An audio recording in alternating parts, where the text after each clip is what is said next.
Welcome back. As we told you earlier in the newscast, Hollywood's Actors Union today reached a tentative deal with studios, bringing the nearly 4-month-long SAG-AFTRA strike to an end later tonight.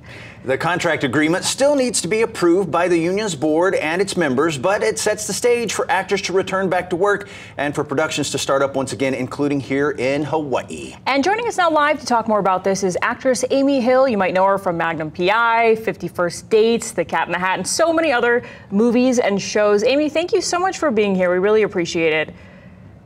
Oh, it's my pleasure. So, we know that details are limited, but what is your overall reaction to the new deal and the end of the strike?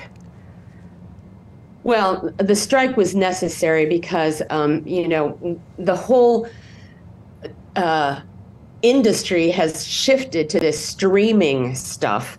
And it's been really hard on everyone because, in the old days, the way things worked, we had networks, and they had a certain number of episodes per season. And, you sort of knew when things were starting and it was just so comfortable.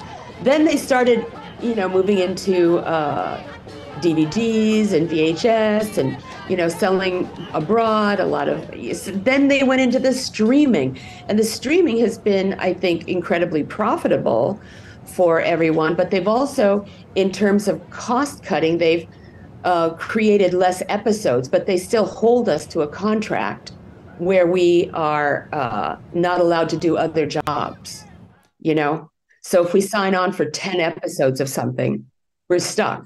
So what they've done with this contract is they've changed the way everything is working for the writers as well as the actors. Now actors will be compensated according to a different set of rules that were not around 5 years ago, whenever the last contract was done.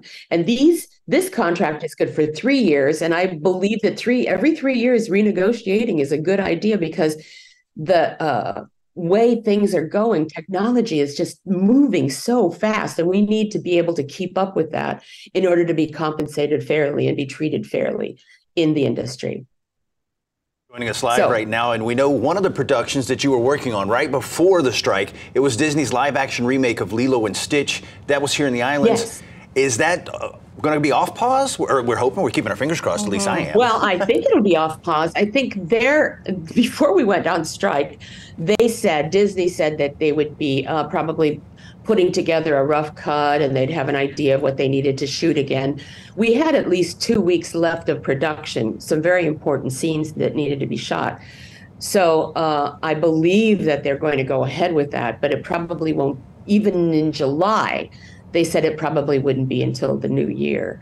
So I'm anticipating that, production will begin again probably end of January, maybe February, if we're lucky, because it does take time to get all the ducks in a row. But we have stuff to shoot, though.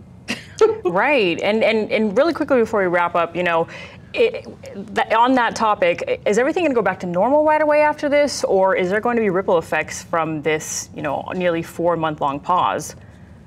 Oh, absolutely. I think ripple effects are going to happen because a lot of shows like Magnum got canceled during the strike because I don't think NBC was willing to, hold off that long and not know when they would be able to go back in production. And then Doogie Howser got canceled. NCIS Hawaii, I'm not sure when they will start production again because they should have started airing last month.